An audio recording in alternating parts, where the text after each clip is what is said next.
Ayun nga guys, dahil maulan ngayon, umuulan sa labas, magluluto tayo ng sinigang na baboy.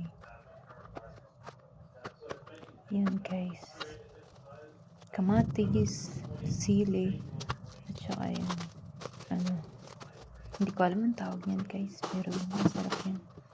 Parang yung sa kimchi, ginagamit pag mag ng kimchi. Yan yun. So guys, may chika ko sa inyo. Alam niyo ba, pag nahuli niyo ng isang tao, tapos deny pa ng deny, ano gagawin niyo? Hirap naman ang buhay, no? Pag ganon, napaka-unfair. Mga cheater talaga. Hindi ko alam guys, pero nagloko tong isa. Ewan ko na lang. Kaya, pag kinakabahan kayo guys, it means something that your partner is cheating on you. Yun lang ang chika ko guys. Bye-bye.